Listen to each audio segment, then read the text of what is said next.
Y Ok. es que usted mencionó que la L-dopa, cuando se combina con la dopa descarboxilasa, forma la dopamina. ¿Cuál era el nombre el canal que daba la dopamina? Perdón, sí, era eso. No sé si me expliqué bien. ¿Cómo hacía el canal? O sea, déjeme y busco la pregunta que tengo.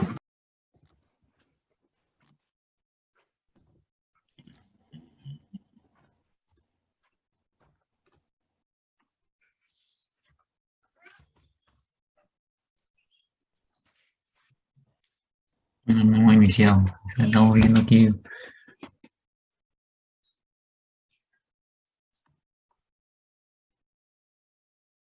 Puedo repasar esa diapositiva si quieres, Alejandro. Sí, profe, porfa, es que esa parte no la comprendí muy bien. ¿Cómo no? Bien, en la clase anterior estábamos viendo lo que llamábamos las aminas biógenas, también llamadas catecolaminas. Decíamos que todas ellas derivan del aminoácido L-tirosina. ¿Qué sucede? Que la L-tirosina, cuando se encuentra bajo la acción de una enzima que se llama tirosina hidroxilasa, o sea que hace una hidroxilación, ahí lo vemos en el anillo, aquí están los grupos oxidrilo, se convierte entonces en un producto que llamamos L-dopa. L-dopa en sí solamente es un producto intermediario, no es un neurotransmisor. Sin embargo, él sirve de sustrato para la siguiente enzima, la dopa decarboxilasa, que lo convierte en dopamina. Este sí es un neurotransmisor. Entonces le quitas el grupo carbonilo, que es el que aparece aquí, y queda convertida en dopamina. Dopamina, a su vez, es convertida en norepinefrina por medio de una dopamina beta hidroxilasa. ¿Okay? Si la terminal solamente tiene esas enzimas, solamente se va a liberar dopamina y norepinefrina. Pero si además está la feniletolamina N-metiltransferasa, esa norepinefrina es convertida en adrenalina o epinefrina. ¿Cuándo termina la actividad de estos neurotransmisores? Cuando son degradados enzimáticamente y cuando son recapturados hacia la terminal presináptica. En el caso de la parte metabólica, donde son degradados, tenemos dos enzimas importantes. Una se llama MAO, la otra se llama COM. Ahora vamos a verlas en detalle. Y nos va a dar como productos el HVA, o sea, el ácido homovanílico, y el BMA, o sea, el ácido vanilil mandélico. ¿Dónde lo van a encontrar ustedes? Lo van a encontrar en la orina. ¿Y por qué son importantes? Porque esos son los elementos químicos que utilizan ustedes como médico para verificar si esta cascada está muy activa. ¿Cuándo la encontramos sobreactivada? Cuando las personas utilizan el dopaje, especialmente los atletas. Entonces ellos usan algunos productos que aumentan el catabolismo de las catecolaminas. O sea que la persona va a desarrollar más fuerza, más potencia, y eso es lo que hacen los atletas. Pero allá en su orina vamos a encontrar mayor concentración de HVA y BMA. Por lo tanto, ustedes pueden decir con certeza que esa persona utilizó un medicamento o una sustancia prohibida. ¿Ok? No sé si hasta ahí se contesta lo que tú querías, Alejandro. Sí, profe. Y otra cosa, Vale. normalmente cuando bueno, en mi caso, cuando el paciente está por decirlo así, no tiene pulso, se le inyecta epinefrina. ¿Qué pasaría si se le inyecta norepinefrina? ¿Tendría el mismo efecto? Lo mismo. El receptor de ellas es sensible tanto a epinefrina como a norepinefrina, nada más que en diferentes grados de magnitud, pero la respuesta va a ser similar. Gracias, profe. Bien, esta cascada que vemos aquí es parte de lo mismo, nada más que arriba ustedes tienen las reacciones escritas con la fórmula de orgánica. Abajo lo tenemos resumido, que es lo que acabamos de decir. Aquí tenemos a las enzimas que degradan la COM, que significa catecol-ortometiltransferasa, y la MAO, que significa monoamino oxidasa. Y de ahí se van a dar los dos productos que dijimos hace un rato. En esta diapositiva lo que vemos es que aquí en verde y amarillo hay una proteína, y esta proteína es el transportador que regresa entonces la catecolamina a la terminal presináptica. Y de esa manera se termina también su acción. Acá tenemos a la COM y aquí tenemos a la MAO, que son las enzimas que acabamos de hablar. ¿Okay? Cuando ellas son liberadas se van a unir a receptores. Entonces, como son receptores de adrenalina y noradrenalina, le llamamos receptores adrenérgicos. Molecularmente hablando, también se le llama receptores con 7 dominios transmembranales acoplados a proteína G. ¿Sí? Y lo vemos en la gráfica de arriba a la derecha. Aquí tenemos 1, 2, 3, 4, 5, 6, los 7 dominios a través de la membrana. Y ellos están acoplados a proteína G. Todos son metabotrópicos. Los dividimos en dos grandes grupos, los alfa y los beta. ¿Okay? En el caso de los alfa, encontramos subtipos, es decir, por ejemplo, alfa 1, va a haber alfa 1A, B, D, etc. Para efectos de ustedes, de nuestro curso, nosotros no les vamos a exigir a ustedes que se aprendan los subtipos. Solamente es alfa 1, alfa 2, beta 1, beta 2, beta 3. ¿Ok? Entonces, fíjense que el AMP cíclico es uno de los principales segundos mensajeros, pero no es el único. También tenemos el IP3 y tenemos el diacilglicerol. Entonces, la respuesta del órgano va a estar en función no solo del neurotransmisor o el receptor, sino del mecanismo de transducción. ¿Qué quiere decir esto? Que en una parte del cuerpo ustedes pueden encontrar que cuando se activa el receptor beta 2, tenemos un efecto excitador en el músculo, por ejemplo, en el corazón. Pero en otro lugar ustedes pueden encontrar que la estimulación del beta 2 tiene un efecto inhibidor, por ejemplo, en el tubo digestivo y en el tejido bronquial.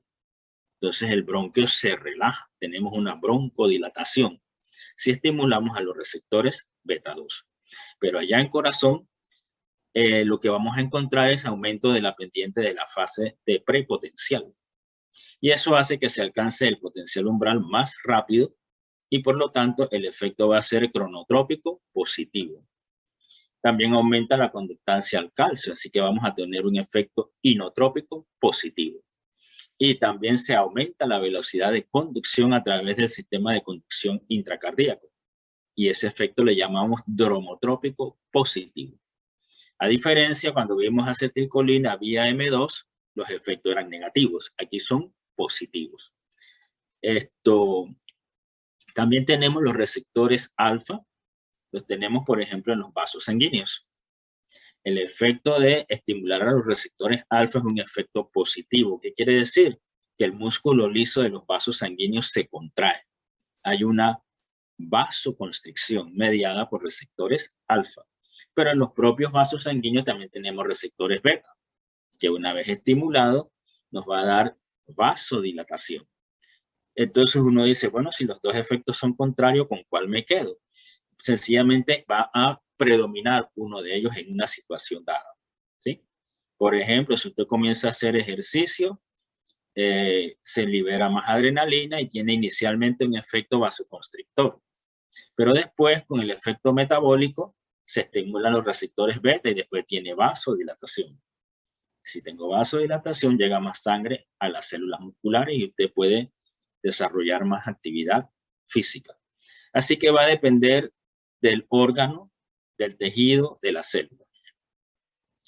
En fisiología y en farmacología, allá tenemos un cuadrito que le llamamos cariñosamente el cuadrito de autónomo. Allá vamos a tener todos los órganos más importantes del cuerpo con todos los receptores y su mecanismo de transducción, que allá en quinto o sexto semestre ustedes se van a tener que aprender de memoria ese cuadro. El libro de Farma lo tiene, el libro de Fisio también lo tiene. Aquí, como estamos apenas en primer año, por lo menos que ustedes se lleven lo más general. Tenemos inhibición de la recaptura, así como también inhibidores de la MAO. Si yo bloqueo a la MAO, ahora la concentración del neurotransmisor aumenta y eso refuerza la acción del neurotransmisor. Y tenemos un efecto muy similar si bloqueamos la recaptura, porque ahora menos es devuelto a la terminal presináptica. En otras palabras, más se une a los receptores y más efecto vamos a tener. Entonces, dependiendo de cuál sea el escenario clínico donde ustedes lo van a utilizar, se prefiere uno u otro mecanismo. Bien, la dopamina en esa misma cascada es bien importante.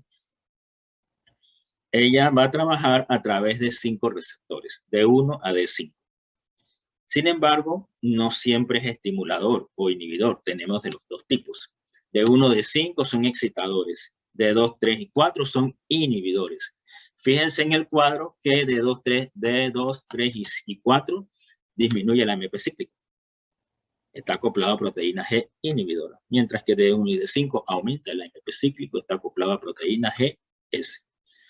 Encontramos esos receptores en todo el sistema nervioso, como ustedes lo ven en este cuadro. Está en el sistema límbico, hipocampo es parte del sistema límbico, hipotálamo también, está en el sistema cardiovascular, está en el mismo corazón, está en los vasos sanguíneos, en las neuronas, etc. Entonces está en muchos lugares. Entonces vamos a tomar un ejemplo que quizás le llame a ustedes un poquito más la atención. Nosotros allá en el sistema nervioso central, es el corte sagital que ustedes ven aquí del cerebro, tenemos una vía que le llamamos vía mesolímbica, aparece aquí en azul. Ella viene desde aquí de esta área que está en el mesencéfalo, que le llamamos el área ventral del tegmento, y ella proyecta entonces hacia el estriado, que es una parte del cerebro, y hacia la corteza frontal. Porque es interesante esa que está marcada ahí en azul, es una vía dopaminérgica. Y esa vía va a estar estimulada, por ejemplo, con el estrés, las emociones. Usted siente un tipo de emoción que puede ser muy positiva, por ejemplo, usted está feliz porque, bueno, se ganó la lotería o porque, bueno, su mamá lo abrazó algún día, ¿verdad? Y esa emoción positiva se va a dar en ese sistema. Ese sistema se excita. Entonces, muchas personas recurren a esas excitaciones exógenas. No es un sentimiento, no es una situación familiar, no es que se ganaron la lotería ni nada de esas cosas. Son gente que quiere sentir más emoción y utilizan ciertas sustancias. Y no estamos hablando solamente de los farmacodependientes. Hablamos de personas comunes y corrientes. Usted va a una fiesta y se toma un traguito. No sé si alguna vez ustedes han ido a alguna fiesta, los han invitado y se han tomado algún traguito. Nadie. Pobrecito, nunca los invitaron a fiesta. Qué triste. Nadie ha ido a una fiesta. Sí, profe, de vez en cuando. Pobrecito Araúz de vez en cuando y los demás, por lo menos Araúz de vez en cuando y los demás nunca.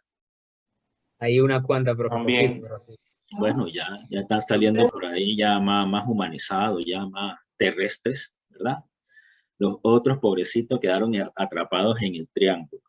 Nunca, profe, nunca. Entonces, el alcohol trabaja en esa vía. Esas vías dopaminérgicas, el alcohol la excita, el alcohol aumenta allí la dopamina. Y ese aumento de dopamina excita a los receptores D1. ¿Y D1 que son excitadores o inhibidores? Excitadores. Son excitadores. Y entonces en ese momento, para aquellos que algún día en la vida se han tomado un poquito de aguardiente, levantó la mano, yo sí, ¿verdad? Ustedes no sé. Entonces la persona siente cierta alegría, cierto relajamiento. Y ese es el efecto del alcohol en esa vía. Claro, si usted sigue tomando más, ya eso se va a otro extremo, ¿no? Lo mismo sucede con las drogas recreativas no legales. El alcohol sí es legal. Y la nicotina también. La nicotina trabaja allí, pero el cigarrillo es legal. Las personas que, por ejemplo, usan marihuana o usan cocaína, no sé si alguno de ustedes ha usado cocaína alguna vez. No hay ninguno que sea del clan de los piedreros, ninguno. Bueno, yo tengo un amigo que le llamo así, el señor Piedrero.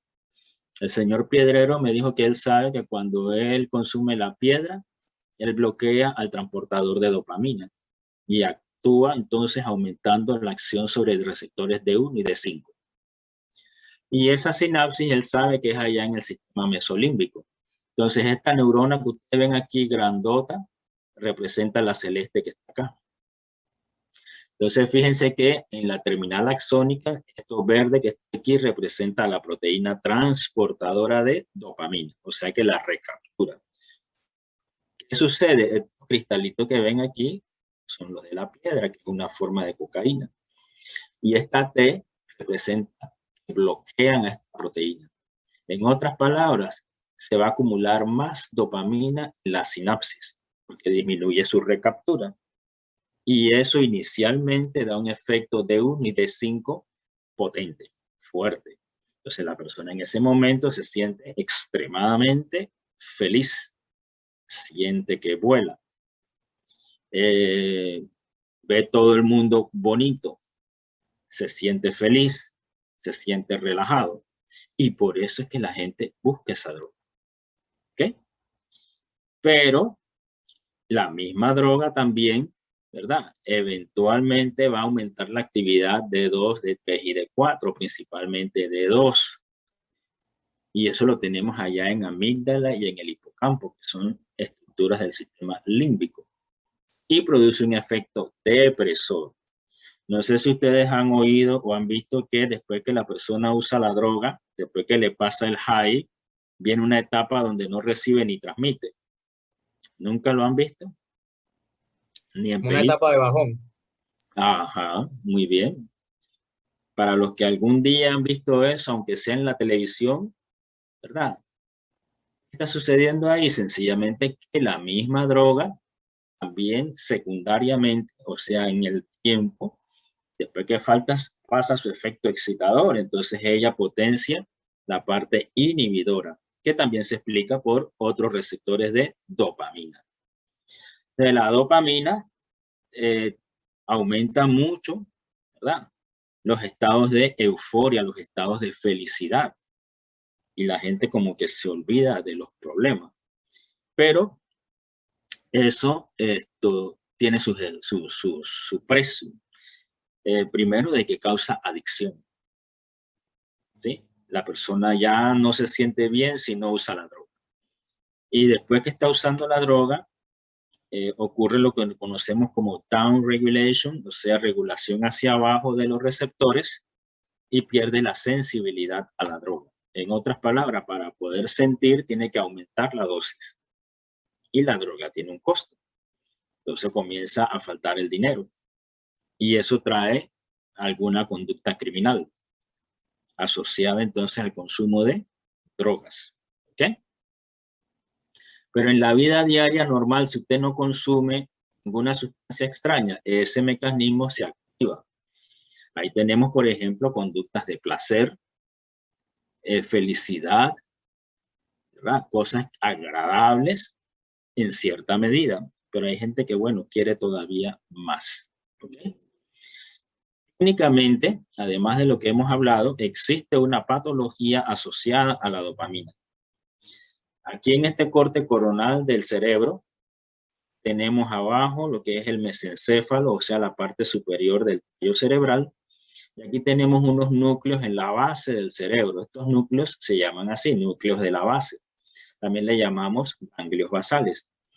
Fíjense que ahí hay una neurona que sale de aquí, de esta parte del mesencéfalo que se conoce como sustancia negra y proyecta entonces hacia estos núcleos, le llamamos estriado. Entonces esta vía sería de sustancia negra a estriado, o sea, negro estriatal. ¿Por qué es importante esa vía? Porque produce dopamina. Pero en el paciente que ustedes van a tener con enfermedad de Parkinson, esas neuronas se lesionan. ¿Qué quiere decir? Que ahora dejan de producir suficiente dopamina. Y recuerden que la dopamina tiene las dos partes, una parte excitadora, una parte inhibidora. Entonces allí funcionan otros neurotransmisores y como eso ahora está en desbalance neuroquímico, entonces la persona puede expresar, por ejemplo, exceso de movimiento. No sé si han visto un paciente con Parkinson que tiene temblores. Sí, profe. Bien, esos temblores te están indicando que ahora la vía está sobreactivada. Pero en el mismo paciente también hay disminución del movimiento, especialmente en extremidades inferiores y en músculos faciales. Entonces la persona no puede expresar bien porque los músculos faciales están paralizados. No puede caminar bien porque los músculos de sus piernas están con hipertonía, están muy contraídos. Entonces es una combinación de exceso de movimiento y exceso de tono muscular por el desbalance que causa la falta de dopamina allí. Ustedes dirán, bueno, si le falta dopamina, el tratamiento sería darle dopamina. Pareciera simple, pero ¿qué sucede? Que alrededor del cerebro hay una barrera protectora que le llamamos barrera hematoencefálica. Entonces la sustancia cuando va por la circulación debe atravesar esa barrera para llegar entonces a las neuronas y la dopamina no lo atraviesa. Ahí es donde viene la importancia de conocer la cascada, porque L-Dopa sí cruza esa barrera. Entonces ustedes como médicos le van a dar a su paciente un medicamento que es a base de L-Dopa, que sabemos que no es el neurotransmisor, pero L-Dopa sí cruza la barrera hematoencefálica y allá adentro entonces se convierte en dopamina. La respuesta es buena al inicio, pero después se va perdiendo y hay que buscar otra técnica. Y una de esas técnicas a veces es la cirugía al final, tratando de eliminar aquellas estructuras que producen el exceso de movimiento. Es una enfermedad que generalmente se presenta después de los 40 años, no tiene cura, tiene cierta predisposición genética. Ahora bien, había una vez, ¿verdad? Un grupo de muchachos más o menos de las edades de ustedes, que todos esos muchachos presentaron signos de la enfermedad de Parkinson. Entonces, cuando fueron a atenderse al hospital, los médicos asombrados porque nunca habían visto tantos muchachos y jóvenes con esta enfermedad, y menos que se presentara en grupo, porque esta enfermedad no es contagiosa para nada. La cosa fue que cuando investigaron a los chicos, todos venían del mismo lugar y todos habían probado la misma droga. Ellos en su casa, en la casa de uno de estos genios, estaban preparando cocaína sintética. Decían ellos que era cocaína sintética. Resulta ser que hicieron un compuesto químico que mataba selectivamente a las neuronas de la sustancia negra. En otras palabras, ellos se provocaron un Parkinson inducido por el químico que ellos prepararon. Cosas buenas y cosas malas. Cosas malas, tristes, es porque se quedaron lesionados el resto de sus días con su Parkinson proporcionado por ellos mismos. Cosa buena para la medicina y la biología de que descubrieron una sustancia que es una herramienta útil para los neurocientíficos estudiar la enfermedad en modelos animales. Entonces se puede lesionar esa cosa allí, se puede producir un parkinsonismo en el animal experimental. Así que tiene su parte buena y su parte mala. Bien, la serotonina, antes de seguir, si hay preguntas. Prof, una pregunta. Dale. Es que yo ya había escuchado ese caso, pero no me acuerdo de dónde, o sea, ¿se acuerda bien de dónde lo escuchó? O sea, de dónde sacó eso. Eso fue en California. Ahora, el medio que lo divulgó, no me acuerdo, porque en ese tiempo, eso hace mucho tiempo atrás, no había ni siquiera internet. Así que tuvo que haber sido por la prensa o la televisión. Pero la historia es real y pasó en California. Ok, gracias, prof. Ok. Bien. La serotonina es supremamente importante. Debe haber un balance entre estas aminas que hemos estudiado y la serotonina, porque si hay un desbalance, van a tener un paciente con graves problemas. La serotonina ya no viene en esta cascada porque ella deriva del aminoácido triptófano. Por eso se llama 5-hidroxitriptamina, ¿sí? Entonces, ella es una indoletilamina. Entonces, ya ella no viene de la L-tirosina, pero tiene en común con las anteriores que sí es degradada por la MAO. O sea que cuando ustedes le dan a un paciente un inhibidor de la MAO, no solamente afectan la cascada anterior, sino también a la serotonina. Inhibiendo a la MAO, aumenta serotonina, aumenta dopamina, aumenta epinefrina. Y eso es muy bueno en un paciente que tiene depresión, pero muy malo en un paciente que tiene mucha ansiedad, porque lo van a poner peor. ¿Okay? Lo tenemos en el sistema nervioso central, casi en todo el sistema nervioso central, pero también lo tenemos en unas células que se llaman enterocromafinas que se encuentran en el tracto digestivo. La serotonina actúa a través de receptores postsinápticos, pero también hay receptores presinápticos. Son bastantes, son alrededor de 15 receptores. No los vamos a estudiar todos, pero vamos a ver qué hacemos. Esta sinapsis que tenemos aquí tenemos a la serotonina en sus vesículas. Arriba le ponen el triptófano, que es la molécula base, y ahí está la cascada. Es liberado y pasa el espacio sináptico, se une a receptores que puede que no sean directamente allí, sino más lejos y son heteroreceptores, o puede que estén allí mismos más cercanos y son receptores postsinápticos. Tenemos aquí una proteína en la membrana de la célula sináptica, que es el transportador de serotonina, o sea que ya recaptura a la serotonina. Y recuerden que la MAO entonces hace la degradación. Este cuadrito lo tienen ahí en el libro. Que tienen el libro, me dicen la página. Yo lo tenía en la página 57. No sé qué. Ahí. Ok. Entonces, ¿por qué escogimos estos? La última columna. En el caso de ustedes que son médicos, por ejemplo, para tratamiento de migraña. ¿Hay algún migrañoso en el grupo?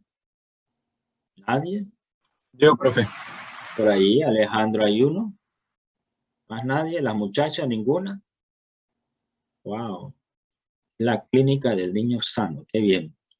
Entonces, la migraña es una entidad que es de difícil tratamiento. Realmente la migraña no se cura. La migraña es episódica, es decir, se presenta un episodio ante cierto tipo de estímulo. Y allí tenemos a los receptores 5-HT1. Entonces, se puede atacar el problema modulando la actividad de esos receptores. La segunda entidad que tenemos es la emesis. La emesis es lo mismo que vómito. Entonces, para el control de este reflejo, se utilizan entonces medicamentos para los receptores 5-HT3.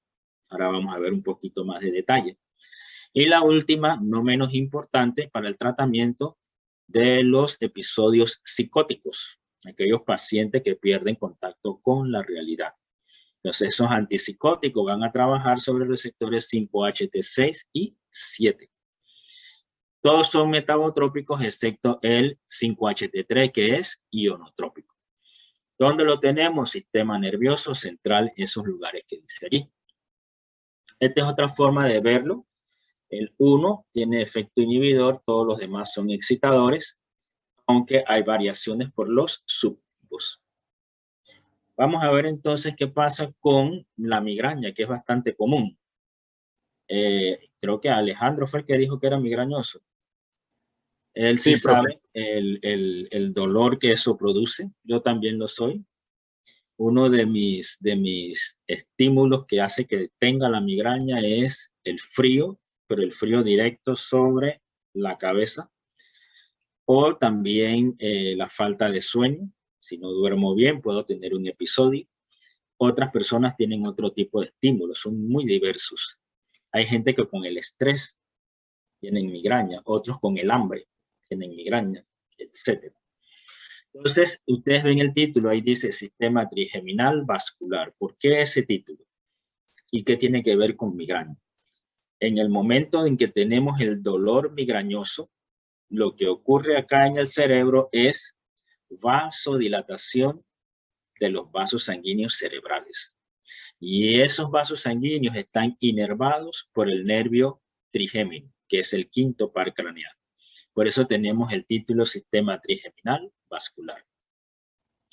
En la figura trata de mostrar eso. Este axón que vemos aquí, la terminal del nervio trigémino, y esta membrana que aparece acá a la derecha es la membrana de la célula vascular de los vasos sanguíneos. Entonces, aquí en la terminal trigeminal se van a liberar una serie de sustancias vasoactivas. Esa regulación de la liberación de las sustancias está controlada por receptores 5-HT1. Entonces, el mecanismo farmacológico es que a través de la modulación de ese receptor presináptico se logra disminuir la liberación de estas sustancias vasoactivas, de manera que se previene la vasodilatación y por ende el dolor migrañoso. Sin embargo, no en todos los pacientes trabajan. ¿Qué quiere decir eso? Ustedes van a encontrar un paciente que tiene migraña, ustedes por ejemplo le mandan migretil y no le trabajan. En otro paciente sí le trabajan. Tienen un paciente que le trabaja, por ejemplo, con migradorixina, pero en otro paciente no trabaja. Sencillamente porque la biología de cada uno es diferente. Entonces ustedes tienen que ensayar con varios antimigrañosos hasta encontrar el adecuado para su paciente. ¿Y por qué es difícil de tratar? Porque miren toda la cantidad de neurotransmisores involucrados. Entonces, entre más neurotransmisores tenemos allí, la actividad eléctrica postsináptica va a ser más variable. Es decir, la excitabilidad va a ser muy variable. De manera que ustedes van a tener un reto para lograr un éxito en el tratamiento. Igualmente sucede con la emesis, o sea, el vómito. Nosotros tenemos un centro del vómito. Se llama centro emético y está aquí marcado en rojo en esta diapositiva de arriba, en esta lámina. Ese es un área que le llamamos el área postrema, está en el tallo cerebral. Este esquema que está acá abajo simplifica un poco las cosas. El centro del vómito recibe aferencias, o sea, potenciales de acción desde diferentes lugares. De arriba, de la corteza, donde dice centros superiores, es todo lo verde que ustedes ven aquí, manda información hacia acá abajo. Y de acá abajo sube información allí. Alguna viene a través del cerebelo, otra viene de aquí mismo del tallo cerebral con el núcleo del tracto solitario. Y otra llega allí a través de la circulación. Entonces, si nosotros estimulamos, por ejemplo, el oído interno, en el oído interno que dice acá, inner ear, nosotros allá adentro tenemos unos receptores que son sensibles a dos eventos físicos, la aceleración lineal y la aceleración angular, ¿sí? Por eso interesa a la física, porque nosotros normalmente detectamos aceleración lineal y angular por excitación de esos receptores en el oído. Esos receptores excitados mandan información al cerebelo, que es esta parte de aquí atrás, y el cerebelo, miren que está pegadito aquí el área postrema, manda información al centro emético y lo excita. En otras palabras, si usted es muy sensible y se sube a uno de esos aparatos que dan muchas vueltas, no sé si alguno lo ha visto en las ferias, tampoco han ido a la feria y no han visto los aparatos esos. Sí, profe. Ok, estamos avanzando, ya los dejaron ir a la feria. Entonces, hay unas personas que son muy susceptibles y no pueden subirse a esos aparatos. Y hay otras personas que se suben allí y no les pasa nada. Así como hay otro grupo de personas que tienen la sensibilidad, pero también tienen el valor y el coraje de treparse al aparato a pesar de eso. Y en ese grupo de gente, estimula el oído interno, se estimula el cerebelo informa al centro del vómito, el centro del vómito excitado produce la respuesta refleja que es la emesis. Antes ocurre lo que llamamos estimulación del centro nauseoso. Tenemos un centro para náuseas. Si usted se baja rápido del aparato, solamente se queda en náuseas y algo de mareo. Pero si usted sigue en la cosa o es muy sensible, va a llegar felizmente a la parte de vómito. ¿Sí? Ese centro emético tiene ahí receptores 5-HT3. Ese centro emético es estimulado a través de quimiorreceptores y a través de sustancias que van en la sangre. Ustedes ven acá abajo hay una flecha roja. Estas sustancias, por ejemplo, son las que se le dan a los pacientes durante el tratamiento anticáncer.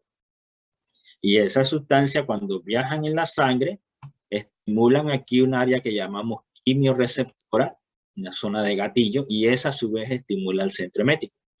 Y por eso ustedes van a encontrar que esos pacientes que están en tratamiento de cáncer desarrollan mucho vómito. ¿Ok? De los centros superiores también podemos excitar al centro del vómito. Ustedes ven una escena muy violenta que les causa mucho efecto en ustedes, o hay un olor muy penetrante, por ejemplo, el cadáver cuando está descompuesto. Hay gente que es muy sensible y ese olor le produce vómito. Hay gente que el olor de la sangre le produce vómito. ¿Sí? Sin embargo, el uso de los antieméticos vía 5-HT3 realmente se usa ya más en casos extremos, porque hay otros medicamentos que se pueden utilizar cuando no es muy severa la situación. Aquí vemos un diagrama donde unimos las dos vías.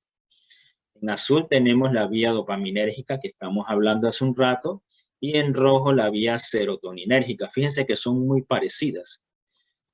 Y hay una relación funcional entre ellas dos. Por ejemplo, fíjense aquí la función en azul, la dopaminérgica, gratificación, motivación, placer, euforia.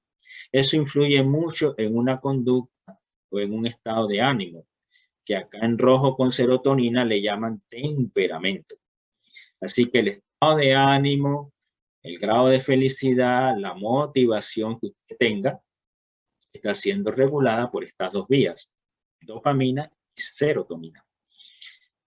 Por ejemplo, hay pacientes que tienen una situación de mucha depresión cuando hay abuso de drogas crónicamente. ¿Sí? Ustedes los ven por allí, como el señor Piedrero, o lo ven como compañeros de ustedes que han quedado bajo los efectos de la droga y uno le dice que no recibe ni transmite. No pueden expresar emociones. Están como apagados. Entonces, ustedes le dan un medicamento que regula las concentraciones a nivel del sistema nervioso central de serotonina y de dopamina.